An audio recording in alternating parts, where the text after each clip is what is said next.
Anaya stared into the mirror, but the reflection staring back at her was a stranger. Her hair, usually thin and wispy, was now thick and long, cascading down her back. She touched it gingerly, feeling a chill run down her spine as her heart began to pound. The memory of Kayan's harsh words echoed in her mind, "You'd be prettier if you had long flowing hair like Zara."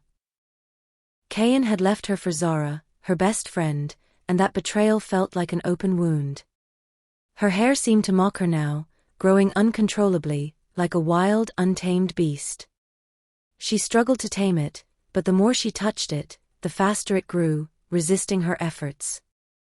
Growing up in Majiwa, a small African village, Anaya had always been a bright girl with a gift for storytelling. But she was also poor, like most of the kids in her village. When she was just 7 years old, a terrible accident occurred. Her mother was cooking when she was distracted by a visitor. Anaya, playing on the floor, inadvertently caused her mother to trip, spilling a bowl of hot oil onto Anaya's head. The pain was excruciating, but the scar it left was even more painful, serving as a constant reminder of her perceived ugliness. The scar had made her the subject of mockery among her peers. "Look, it's the scar head," they would chant, pointing at her head. Her parents tried to reassure her, "Don't listen to them, Anaya. You're beautiful inside and out," her father would say. But the taunts and whispers only made her shy and withdrawn. One afternoon, Anaya gathered the courage to join the other children in play, hoping they would forget about her scar. But as soon as they saw her, the taunting began anew, "A scarhead, scarhead," they shouted, chasing her until she stumbled and fell, scraping her knees. "Leave her alone," a loud but shaky voice called out. Anaya looked up to see Kibwe, her neighbor, standing between her and the bullies. Kibwe was one of the few who didn't join in the teasing. He understood her pain because he had a stutter and was often mocked as well. After the bullies ran off, Kibwe helped Anaya up and tended to her wounds. He pulled a red scarf from his bag and handed it to her. "Here, Anaya, wear this. It will hide your scar, and no one will be able to see it." Anaya took the scarf with gratitude, her heart swelling with warmth at Kibwe's kindness. It was a small gesture, but it meant the world to her. From that day forward, she never left home without her scarf, her new shield against the world. When Anaya arrived at college, she dreamed of becoming an actress, performing on a grand stage. She quickly formed a friendship with Zara, a typical drama queen from a wealthy family. Zara was beautiful, always dressed in the latest fashion, with long straight hair that flowed like a silk waterfall. Despite Anaya's insecurities, she was drawn to Zara's confidence and glamour. The two became fast friends, bonded by their love for drama. They were assigned to the same class and ended up in the same drama group. One day during rehearsal, Zara noticed Anaya adjusting her scarf, trying to cover her scar. Why do you always cover your hair?" Zara asked, her tone curious but gentle. Anaya hesitated, hating to discuss her scar. "Yeah, I'm just self-conscious about it," she admitted, avoiding Zara's gaze. Zara smiled warmly. "I understand. Sometimes I don't like to wear my natural hair either. That's why I wear wigs." She reached into her bag and pulled out a thick, luxurious weave. Try this on, Anaya. It might make you feel more comfortable." Anaya felt uncertain but reluctantly took the wig and put it on. It felt strange and heavy on her head. "You look absolutely beautiful," Zara exclaimed, her eyes sparkling with admiration. "You know what? Keep the wig. It's yours." Anaya felt a mix of excitement and anxiety, with a sprinkle of newfound confidence. Later that day, as she was leaving the library, she bumped into Kibwe. It had been years since she'd seen him, and she was delighted to find him on the same campus. He was the only person she truly trusted in the world. Kibwe," she cried, embracing him. Kibwe paused, looking at her with surprise. He wasn't used to seeing her in a wig, and Anaya could tell he didn't like her new look. "It's just a wig," she explained, trying to brush off his concern. "I'm trying something new." She didn't want to hear any lectures from him, not now. She was tired of being judged and just wanted to feel confident and accepted. As time went on, Anaya and Zara became inseparable. Zara attracted attention everywhere they went with her long hair and designer clothes. Everyone noticed her, even the lecturers. People would often approach her to compliment her outfits. "Oh wow, this looks so expensive," one girl exclaimed, eyeing Zara's bag. That must be the latest collection," another chimed in. Zara basked in the attention, her phone constantly buzzing with messages from admirers. Anaya, on the other hand, felt like a shadow. People who wanted to be close to Zara often forgot Anaya was there, standing right next to her. Sometimes, someone would wave from a distance, and Anaya would wave back, only to realize they were waving at Zara. It made her feel invisible, but she tried to be happy for her friend. One afternoon, while sitting in class, Anaya felt a tap on her shoulder. Someone behind her passed a little note to her. She looked at the heart-shaped drawing on the cover and blushed, thinking it was for her. Maybe someone had finally noticed her. But when she opened the note, her heart sank. It read, "Can I buy you lunch, my beautiful Zara?" Disappointed, she managed a fake smile and passed it to Zara. As Anaya walked back to her dorm, she saw a tall, handsome man leaning against a sleek black SUV. His eyes scanned the campus with a look of sophistication and confidence. He noticed Anaya and smiled warmly.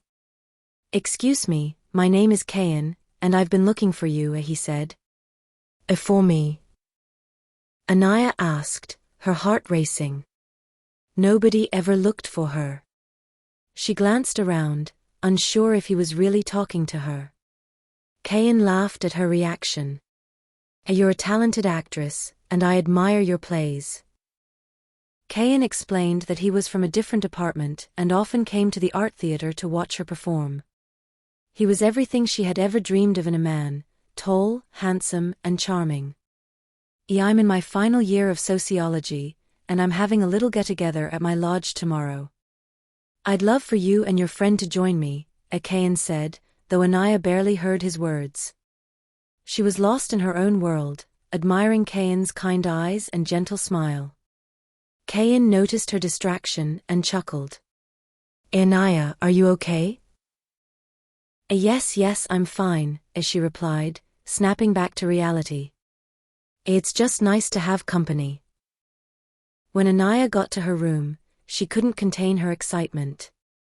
She threw herself on her bed, staring at the ceiling, lost in thought. She had never felt this way about a guy before, and she couldn't stop smiling, feeling like she was floating on a cloud. The next day, Anaya could hardly wait for class to end so she could prepare for the party. She wanted to look her best, her heart filled with anticipation. "Ew, Zara!" Anaya exclaimed, bursting into their room. "I'm going on a date with my dream man, and you have to come with me." Zara raised an eyebrow in surprise. "A date?" Anaya told Zara all about Kayan, how handsome he was, and how excited she was to meet him again. Zara smiled knowingly, reaching into her bag and pulling out a brand new wig. "My secret admirer, who keeps sending me bouquets of flowers, just sent this to me," Zara said excitedly. "It's the Midnight Ray." The Midnight Ray was the latest trend on campus, and Zara had been longing to own one. She ran her fingers through the thick, luxurious strands, her eyes gleaming with excitement. "Isn't it beautiful?" Zara asked. "I'm going to wear it to the party tonight. Who knows, maybe I'll meet my admirer there." The weave was even more elegant than the one Anaya had seen in the billboard advertisement. She couldn't help but imagine owning one herself. When they arrived at the party, all eyes turned to Zara. The midnight ray weave shimmered in the dimly lit room, coming alive just like its name. It became the center of attention, with people whispering, pointing, and reaching out to touch it. Anaya wore one of the wigs Zara had given her, but it didn't matter. She felt invisible. Kayan spotted them and walked over. You look stunning, he said to Zara. A wave of anger and jealousy washed over Anaya. Kayan, why are you talking to my friend instead of me? Are you really interested in me, or did you use me as bait to get Zara's attention? Kayan's smile faded, replaced by a look of discomfort. Anaya, I'm sorry. I just wanted to be friends. It's not that deep, you know. Anaya became even more upset. What did you mean when you said you admired my acting? Was that all lies? Zara is always surrounded by people. I never knew how to approach her. You, on the other hand, always seem down to earth and are a fantastic actress. I just needed a reason to talk to you, Kayan explained, looking nervous. Who did you think sent Zara the hair? Everything clicked for Anaya, and her eyes widened in shock. You liar, she shouted. Zara, who had been silently observing the exchange, couldn't help but giggle. So you are my secret admirer, she said, her eyes sparkling with delight. And you're handsome too. Anaya couldn't believe what she was seeing. She felt completely betrayed by Zara's lack of remorse. She had been living a lie, always the sidekick, never the main character. She felt betrayed by someone she had called her best friend. You're nothing but a fake girl, a fake friend, living a fake life, Anaya said, her voice trembling with hurt and anger. And I'm a fool for believing him. With that, she stormed out of the party, leaving Zara staring after her. Anaya walked down the street, her heart heavy, her cheeks stained with tears. She felt betrayed and foolish, her mind racing with thoughts. Why did I believe his lies? She thought. Am I really that ugly? What's so special about this midnight ray, anyway? Lost in her thoughts, Anaya found herself walking into a hair shop, feeling desperate. Maybe if she got the midnight ray too, she wouldn't be invisible anymore. The shop owner, a woman with a sharp gaze, glanced at Anaya and said, You want the midnight ray, right? Yes, ma'am, Anaya replied, surprised by the woman's knowing look. Of course, everyone wants the midnight ray, the woman said in a condescending tone, looking Anaya up and down. Her tone implied that Anaya couldn't afford it. But I'm sorry, dear. My stock is finished. More will arrive next week.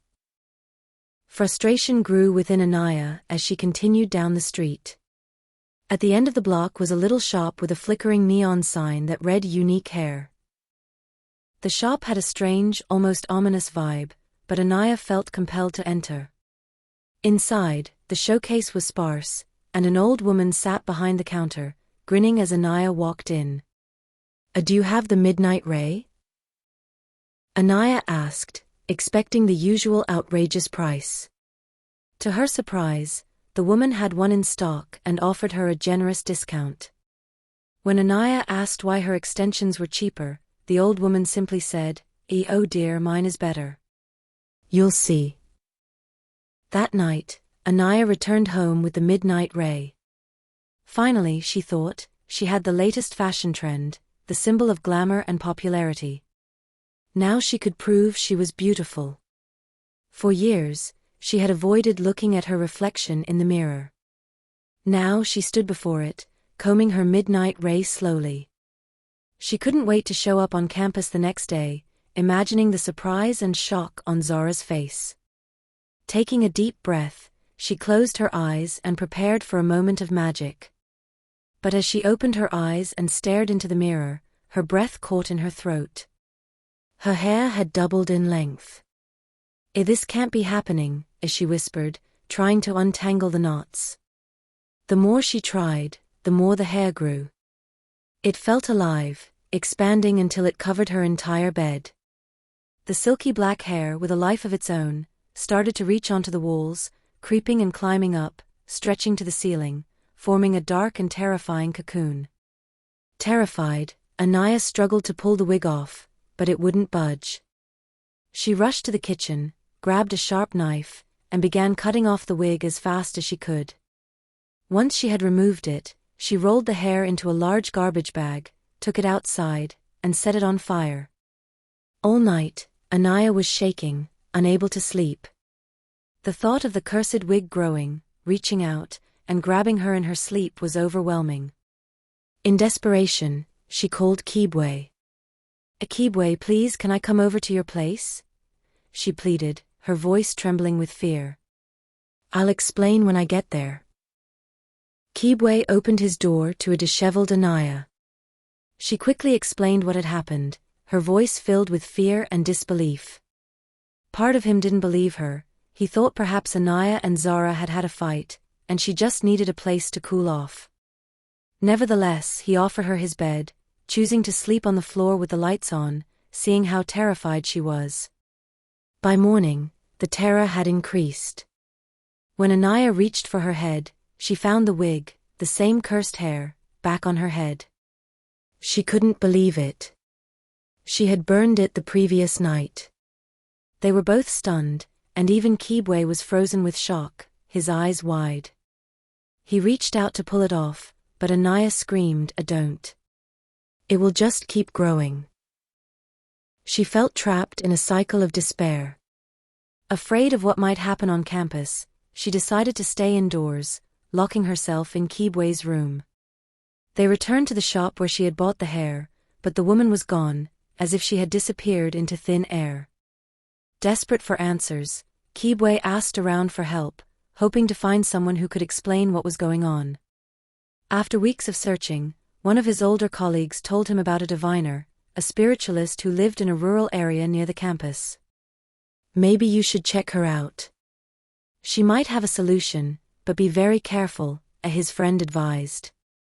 Kibwe, who had grown up in a Christian household, was skeptical at first. But Anaya's hair was growing again, and he couldn't bear to see her like this. He needed to act fast. They set off on a journey to find the diviner, Anaya covering her hair with a large scarf, more like a bedsheet, to hide her curse. The diviner, a tall woman with a solemn face and deep penetrating eyes, welcomed them to her hut. She examined Anaya's head and explained that the wig she bought wasn't the midnight ray but a cursed hair filled with anger and rage. The hair belonged to a virgin whose life was brutally taken by hair traffickers, and her spirit was trapped within the strands, filled with anger. "This spirit needs to be released," the diviner said, looking into Anaya's eyes. "What is the solution?" Kibwe asked. The diviner focused on Anaya. "I see you are an artist of some sort. You need to tell her story, Anaya. You have to face your own pain and honor the pain of others." She pointed at Anaya's head. "You are connected to her in ways you may not fully understand. This curse is a physical manifestation of your hidden anger and self-doubt. You are carrying her pain with you." Anaya was taken aback, the woman's words striking a chord deep within her. "When the hair is finally free," the diviner explained, "you will be too." As the academic year came to an end, each art student was tasked with performing a solo piece in the theater.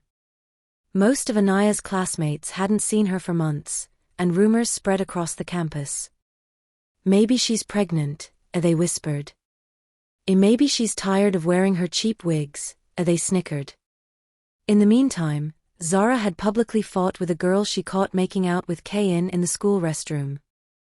Her short relationship with Kayan had been a lie, ending in public humiliation. Both were suspended for a month. Unbeknownst to everyone, Anaya had spent those months studying self-help books and attending personal therapy sessions with the diviner.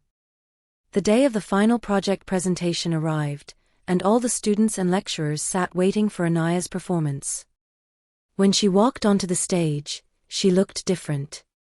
She had been rehearsing her solo presentation over and over, and that morning she woke up to discover the cursed wig was gone. For the first time in years, she stood on stage without her scarf, accessories, or any wig. Her dark, scanty hair was free, and the scar etched on her head was a powerful testament to her resilience. She was no longer trying to hide from the world, she was just Anaya. Her solo piece, titled The Hair and the Shadow, was a haunting story about betrayal, anger and trauma. It spoke of her best friend's betrayal, her anger towards Kayan, and her childhood bullying. But most importantly, it was the story of a young girl's journey and the power of forgiveness. By the time she finished performing, the audience was spellbound, erupting into applause and giving her a standing ovation. They were mesmerized by Anaya's story and her raw courage. Even her lecturers were amazed. From the stage, Anaya could see the confused look on Zara's face. Then her eyes met Kibwe's across the stage. She felt a deep, overwhelming warmth spread through her, a wave of happiness washing over her, her eyes glistening with tears. Kibwe gave her a warm, genuine smile, his stutter absent for the first time. "I'm very proud of you," he whispered. Suddenly, everything made sense to Anaya. She was not alone. She had her family, a true friend, her dreams, and perhaps a new kind of love with Kibwe. The hair was gone, the burden lifted, and she was finally free.